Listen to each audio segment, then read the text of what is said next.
It's terrible.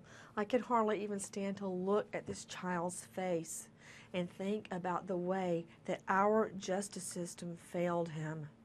Police are led by a tip to crawl underneath a house where they find the remains, the skeletonized remains of 3-year-old Caleb. For over a year, friends, family, relatives, neighbors have been begging DFACS, Department of Family and Children's Services, to find Caleb. Before that, they had begged in tears, literally in tears, not to hand the boy back to his mother. Of course, they did, and now the boy is dead. To Dr. Charles Sophie, he is the medical director of the LA County of Department of Child and Family Services. He is with DFACS, the author of Side by Side, joining us from LA. Dr. Sophie, I know you in a lot of different contexts. I know you are extremely learned. I know that you give 200% to your job.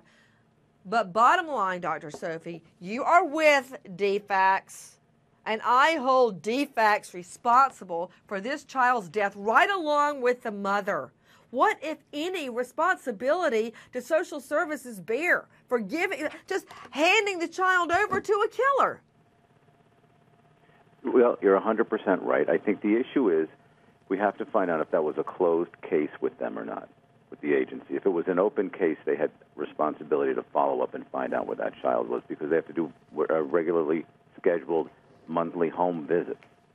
But Dr. Sophie, what I'm asking is, why hand the child over to start with back to the mother? You got the aunt. The child's been living with the aunt. The aunt is happy. The child is happy. The aunt's begging, don't take the child away. Don't give it back to the mother. They did it anyway. I know. I get that. But here's the issue. We get these children to a safe, stable environment away from a parent that really isn't able to do what they need to do or keeping a kid safe. But then we have to give a parent a chance to step up and get themselves together. And many parents, and it seems like from what I read in this case that she was a drug addict, get themselves together, they get clean, or they go to a program, they check off the list that you're supposed to do, and then you get your kid back, because every kid should be with their parents. Really? How about when the parent is a meth freak? How about that? I fully agree. But everybody, the system's work is that every child should be given the chance to be with their family. And if they're not given that chance, then we're not really doing our... Dr. Sophie, no offense, but you're talking in circles. Why would you give the child a chance to be with its methed-out freak of a mom that murders it? Why? Who wants that chance? And to me, DFACS is not analyzing the case. Well, we take the methed-out mother, we get her cleaned up as best as we can, and then we try to give her the chance to have her kid back again. But the bottom line is we can't oversee every kid and every parent that we've been involved with. We have to, at certain points, cut it off. Well, what about when you've got family, neighbors, friends, relatives saying, don't give the baby back to the mother? Why in God's name would you give the child back to the mother? We can't just go by what somebody says, even though they're good, solid relatives. Well, how about what the baby says? Healthy. How about when the baby says, I don't want to go to my mom? What about that? The child is 3 years old at that point.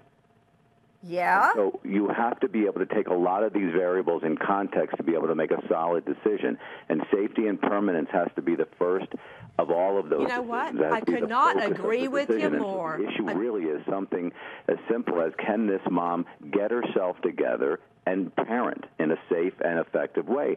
And she probably did enough for them to be able to give the child back. The issue here is you can give that child back, but you don't have to take your eyeballs off of them. And you stay involved in their life. You could stay involved in their life for as long as you need to. Everyone, if you want to make a difference, as do I, here are the numbers to call to get answers. Colorado AG, 866-4500. Colorado Senator, 224-5852. Colorado Senator, 224-5941. You ask, you demand justice.